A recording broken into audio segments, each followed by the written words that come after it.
G'day guys and welcome back today to the Freo Faithful YouTube channel for the OPPO View, and we're doing it in person with the D's man himself, Caden McDonald. Thanks for joining the channel, mate. Druzy, thanks for having me, mate. OPPO View in the AFL, teammates in the VAFA.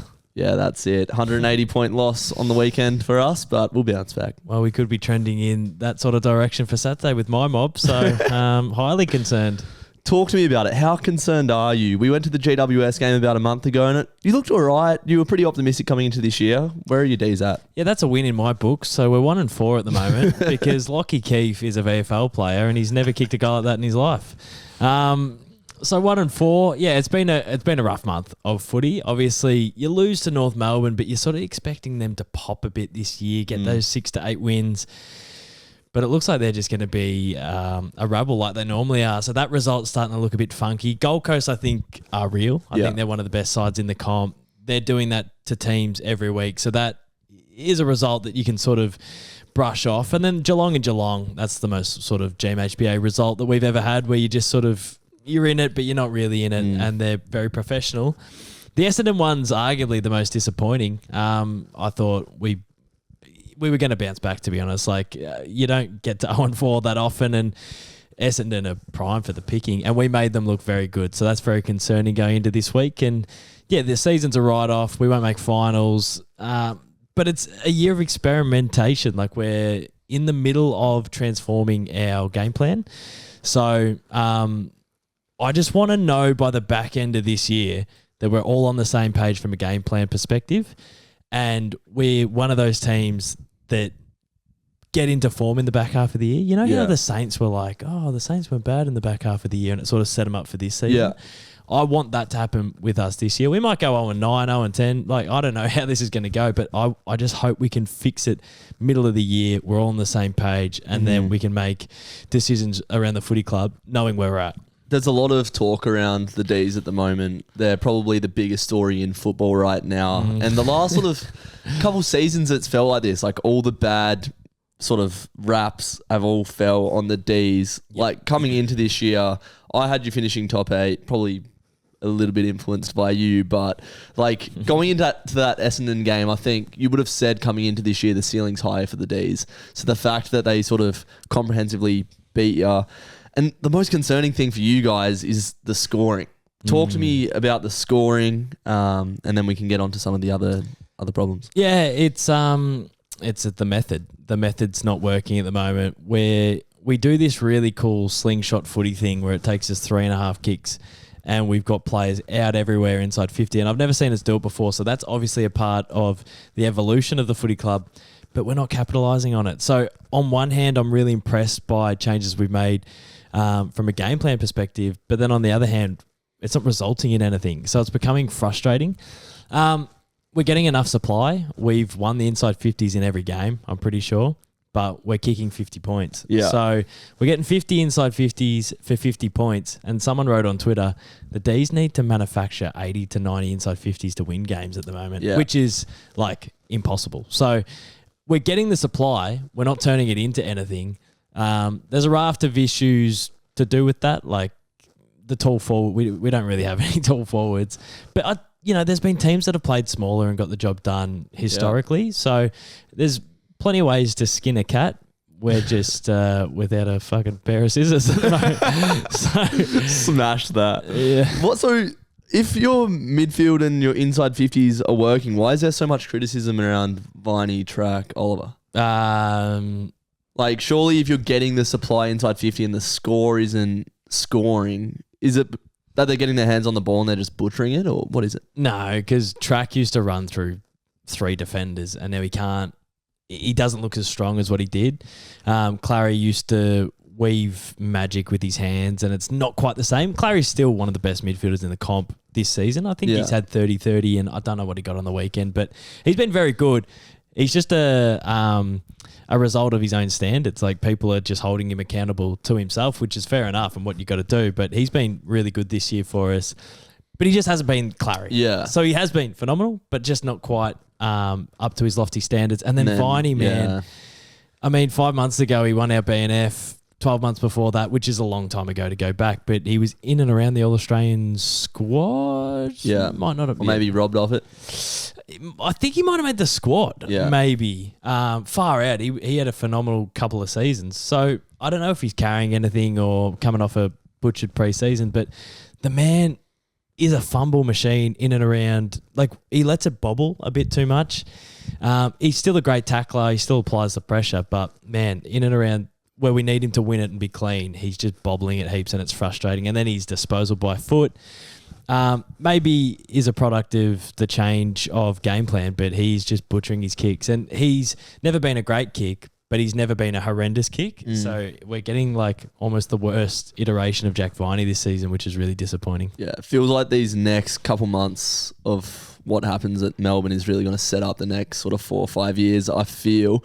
Speaking to the midfield matchup then, we played Richmond on the weekend down at Barossa. Happy days, little off-Broadway job, get a 61-point win and move on. We will be without Paddy Voss for this game, who accidentally king hit Nick Lawson in the nose and broke it clean. I did see that. I was like, that is a bit wild. Like I sort of thought like maybe he'd get away with like, I was trying to tackle, but that was a bit loose. Yeah, no, it's fair. And like, there's massive comparisons at the moment between like Voss versus Amos. Who do you want? And like the goal that Voss kicked, where he like, it's not even don't argue. He absorbs the tackle and then throws Vossen off, kicks it, goes and runs 100 meters, and then punches Vossen in the nose. It's like those are things that Jai Amos wouldn't do. But you know, it's the yin and the yang. It's like he might not don't argue Nick Vossen, but he probably won't punch Nick Vossen in the nose as well. But yeah, speaking to the midfield battle, the way that we were moving the ball against Richmond, and I know it's only Richmond, but with Hayden Young back in this side, I've been so impressed with how well Shea Bolton has linked up with Sarong and Young, particularly. Like some of the goals that we were kicking were ridiculous yesterday. There was a centre clearance where I think it might have been Hayden Young does a 1-2 with Shea Bolton, who sends it in deep to Tracy, and it's like they're just so they know where each other are going to be at all times. Yeah. Hayden Young kicked a brilliant goal from 60 metres, sort of centre square stuff, which was a great play from the middle of the ground from Sarong, who hit up, I think it might have been Bolton, who then gives the hands. And so we're just so well connected through the middle of the ground right now. Sean Darcy comes back in to help with that cohesion in the ruck as well. So how do you think our midfields will match up, given that you guys have had such a successful midfield for a long time? Yeah, not great for us, to be honest. It's a very organised side versus a very disorganised side and out of form. So you can be disorganised and have 5 or 6 of your best players carry you. Yeah. And it's like, oh, great, we papered over some cracks. Or you can be a bit of a shit side. Like the last couple of seasons of the Saints, they've had a pretty ordinary side on paper, but Ross Lyon always has them all on the same page and they know what they're doing. And that can get you over the line. But we're like, we've got no idea what we're doing from a game plan perspective and we're all out of form. So it's like this recipe for disaster. From a midfield perspective, I listened to Mundy a couple of weeks ago, and when the Dockers got off to a slow start in the season, he mentioned that there's such an emphasis on clearance for the Dockers, and sometimes when they don't quite perform, it's when teams have gone to work on that. So we know that there's a definitive like part of the ground you can really go after and target. We've been able to do that in recent weeks. Centre clearances, we've been winning, but I just don't think it's going to amount to anything. Like it might be one where we win 16-7 centre clearance or whatever. Yeah. But we're not going to score from it because we can't. And we'll probably win the centre clearance and then you'll intercept and spread. So it's like, I don't think us cutting you off at that source, which is a really important part of your game, is going to generate anything from our side of the game. So, yeah, it's going to be a bloodbath. Brayshaw and Sarong have been absolutely humming these last few weeks. And this fixture, historically, I hate to say it, McDonald, but it has been a bloodbath. Last year we played you twice and there were pretty much no contests. We sort of always seem to do a number on you at the G as well. I think back to a Jai Amos masterclass a few years ago. But I'm never getting my hopes up with football again. I sort of, after last year, thought we were going to make I like this finals. evolution. I don't take anything for granted. Even, watching us play Richmond in that first half, I was like, I think we're a mature side. We should run over the top of them. But they're going to compete. And, Brad Green, who back in the day towed us up. That's one for the older viewers at home. He was a nightmare against the Dockers back in the day, but he came out today or yesterday saying like, this is a trying time for the club. We're doing everything we can. We're uniting together to bounce back, and we have the opportunity to do that on Saturday against the Dockers. So just him saying that and him being back injected into the picture, I'm not 100% confident. I'm not going into this game thinking we're absolutely going to win, because I think even in that preseason game against us, you guys were pretty good out of the middle. Look, I would tip us. I will tip us to win. But yeah, I'm not going into the MCG thinking this is a walk in the park. I think best case scenario, we lose by 6 goals is the closest. Best case. Yeah. Yeah. It's bad. It's bad at the moment. May hobbles around with his plantar fasciitis at the moment. Knock it off. Lever's out for 8 weeks. We might get Judd McVie back, but he's an integral part to our team, but it's not moving the needle necessarily. Will there be any important ins for you guys this week? Everyone's getting a little bit tired of the out of form Petty, the out of form Van Rooyen, the out of form Viney, the out of form... everyone's starting to get to a point where it's like, let's drop these guys and create some standard of selection. But surely, just unless they're all carrying cracks in their legs or something, surely if these greats of the game are slightly out of form, it's going to click at some point. So I'm less of the send them down to Cranbourne and more of the let's just back in. These guys have done ridiculous things at the highest level of the game. Let's see if they can work their way through it at AFL level. So, I don't know what we'll do with our forward mix. Tom Fullerton's been kicking goals in the VFL, but Goody doesn't really like him. Kane Turner, will he be playing? Disco. Yeah. Potentially. Playing Van Rooyen as the only key forward is ridiculous. Yeah. I'd actually rather like Tom Campbell and Van Rooyen than just Van Rooyen. Get some tall timber down there. Yeah, I don't know. Especially when we've got Alex Pearce, who's in great form, Luke Ryan, who's in great form, Brendan Cox has been playing good footy, Heath Chapman, Josh Draper. We are quite tall down back. Yeah, and that's what the Cats are as well, and they just intercept. So we went small ball last week, and we just kept kicking it to Jake Melksham. So I don't mind if we go small against you guys and then just try and utilise that to our advantage. But if we're going to kick it long, it's going to be a no-brainer. So, I don't know. I don't know what they do. I hope we see either Johnson or Fullerton come in. I think Rue needs support. Yeah, 100%. You got to bring AJ in, the mature age recruit. Speaking of those bloodbaths, you must have a bit of trauma from watching the D's play the Dockers over the years. Not just because I'm your mate and I give you an earful every time. We won't be sitting together at the MCG on Saturday. But what scares you about the Dockers when you come up against them? Because I feel like every time we play against Shell, we just transition the ball so nicely, especially from stoppages. So what do you think it is that gets over you? You know what'll happen if May is fully fit, and I'm going to jinx it now, and Josh Tracy's kicking bags for fun. But whenever we play teams, it's like, oh my God, Hawkins and Cameron, what are we going to do? And then they kick 1 goal between each other, and Gary Rowan kicks 4. So a Bailey Banfield, or maybe Never Miss, is going to kick his 4 or 5 this week. It's always that unlikely little fucking Shea Bolton or Michael Frederick. Well, Shea Bolton I could cop. I'd leave the MCG going, fair enough. But it's always that unlikely hero for us when we play. So I don't know, man. I'm worried about everything. You transition the ball away to teams, you guys do it to everyone, but teams just walk it out against us. Our midfield's not in good shape. You've got a great midfield. Our forward line's lacking personnel. You've got a lethal forward line. We don't defend the G. You play well on the G. There's going to be 15,000 people there, and 9,000 of them will be Freo fans. It's going to be hard to defend Goody, but I'll just keep on backing my man in. Yeah, good man. Speak to that. We'll sort of end on that before a final prediction, but Simon Goodwin is a man that has brought the D's premiership success after 60 years of hurt. The top end of your football club at the moment is in transition. You've got a transitioning list with some guys like Gawn, Viney, Petrarca struggling to carry that same load as they once did during your successful years.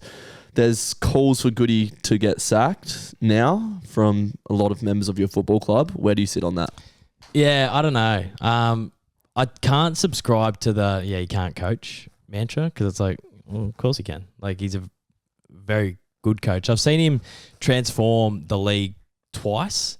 In 2017, he brought the defenders sprinting off the back line at centre clearance. We'd get waves coming off the back line, and it was Jaden Harns, and it was like Trent Rivers. Yeah, all these players. And that revolutionised the game. In 2018, we made a prelim, and we were kicking 120 every week because we had this.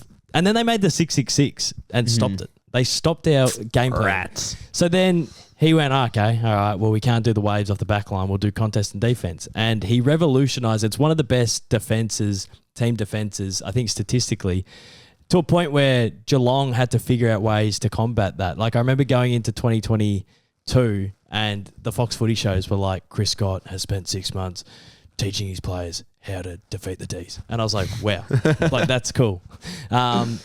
What an accolade. Yeah, so Simon Goodwin made contest and defense so hard to combat that Craig McRae and all these teams brought in that sporadic end-to-end slingshot footy to a point where we'd win contests, we'd win defense, we'd win inside 50s, but we wouldn't kick a big enough score because teams would score off the back line. So when Simon Goodwin goes, let me cook, I'm trying to get this new game going, AFL pre-seasons are shorter than ever before.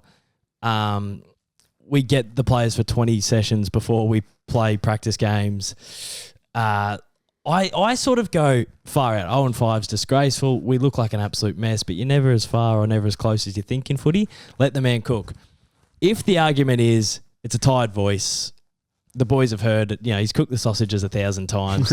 We need something to freshen up the club. I'm like, yeah, that makes a little bit of sense, but he can't coach rhetoric is sort of confusing to me.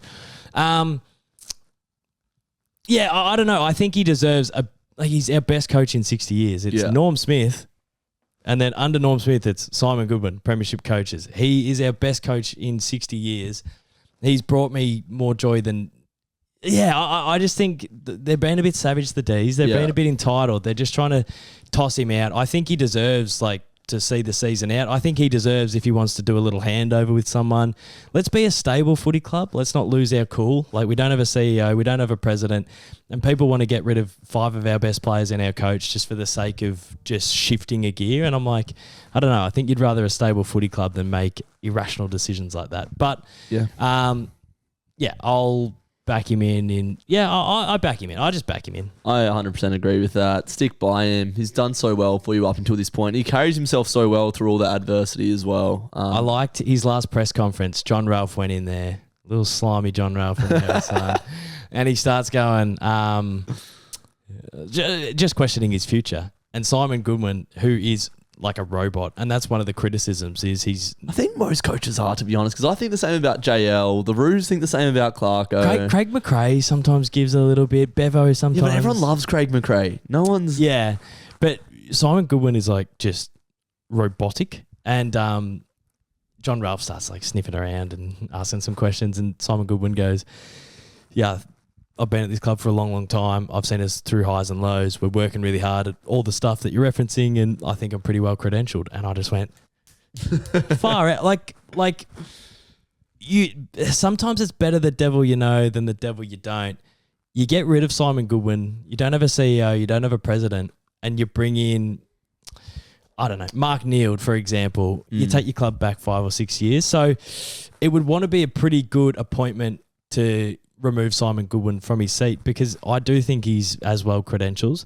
Once again, if it's a tired voice and it's just got a bit long for some of the players, then fair enough. But if the argument is shifting him for the sake of just we're panicking, then that's an old Melbourne Footy Club decision, and I hope we don't make that. Well said. Predictions for Saturday, 1:20 MCG. What are you saying? Please look organised from word go. Please lay 15 tackles in the first quarter. Bring the heat. That's big. It looks like we're going to do it all game. I don't think we're capable of doing it all game. But I just want like one of those little quarters where it's like, oh, geez, the D's have kicked 5. Freo have kicked 12. 12 points, I meant. I want to look at the scoreboard and see like 30-12. but we know that you've kicked like the last 2 of the quarter, and we know that there's shifts coming.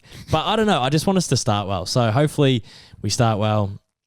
I don't know. I can't see us getting within 5 goals, to be honest. That's crazy. I think we will win. My heart says we're going to win by like 48, but my sort of pessimistic head says like we'll beat you by like 28. Yeah. We're just still so far off, aren't we? Like, I just think our midfield's so good at the moment as well. Like we mentioned, Sarong, Young, Brayshaw, but like Matt Johnson's in career best as well. Laid 7 tackles on the weekend. Heath Chapman had 27 and was at 85% efficiency. All ripe. Like everyone across the board is ripe. There's not, there's Murphy Reid and whatnot, but there's not many 5-gamer or there's not many 18. It's like 22, 24, 80 games, 100 games, 150 games, 100 games, 100. So it's just all. Like, that's what you need to do as a footy club. You need to get your list in a position where it's like that. With us, it's like 150, 200, baby, 250, stalwart, veteran, infant, and it's like there's no one in the middle. Yeah. When you guys are all in the middle. Yeah, we're at a perfect spot, and hopefully we can start humming. We've got the Crows the week after, so a little tune up for a big game. But we're not going to look past the D's. Thank you for joining us, Dos, king of the game. Here he is. Thanks for joining us, and no worries. Thanks for having me. Go Dockers.